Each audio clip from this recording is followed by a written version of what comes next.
That's just like the story of Idlewild. Mr.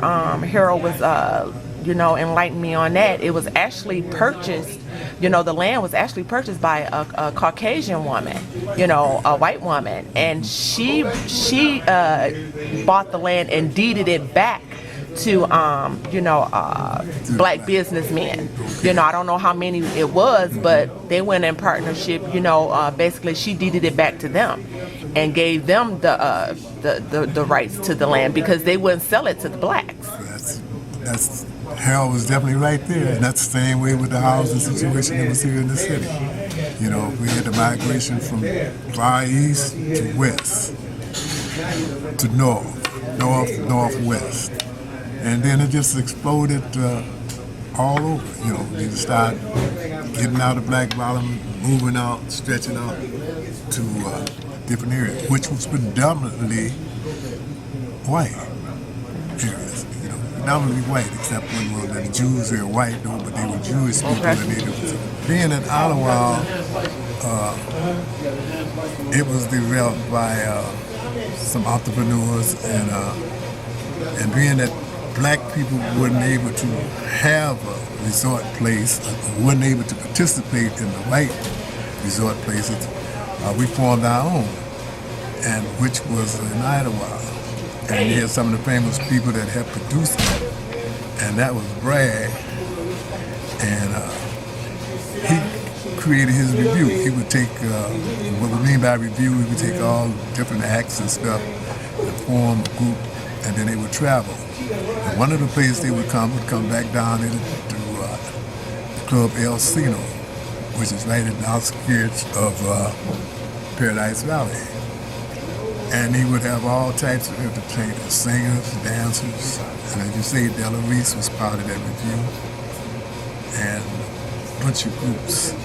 So Arthur D. Braggs would come down and bring the review down here to Detroit, Michigan, and Paradise Valley and Black Bottom? Yeah, he would be more like the booking agent. He would be like the agent, And as agencies do, they send people different places. So that was his own personal production, right. Basically. That was his production. Wow. And then mostly all of your top-notch entertainers, your groups and stuff, because there was no other decent place to perform, that's the reason why Idlewild became what it was. So people started buying property up there, because it was an area where I think it developed that you had your motels, you had your areas where you could swim, you had the beach area, then you had a lot of hunting that would go on up there. So it was almost a year-round facility for black people. And not only for black people, I imagine a lot of white people always have followed black people for good entertainment and stuff. So that was happening. So after a while, after integration came into life, black people were able to go to these different clubs where white people went to, and we lost. We started losing our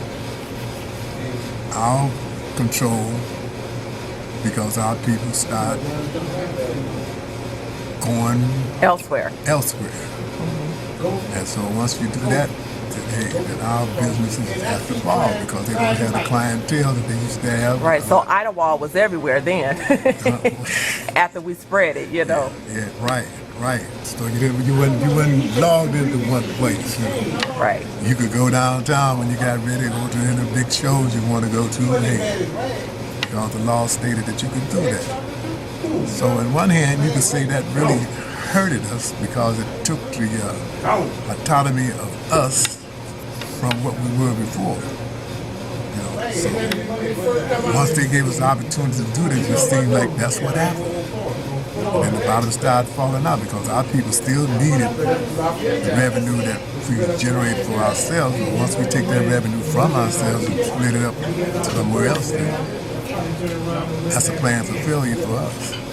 And that's what happened to us, I think, and over again. This goes on back into the housing. Just like we say, get back to Black Bottoms. We were gerrymandered in that one area, Black Bottoms, where it was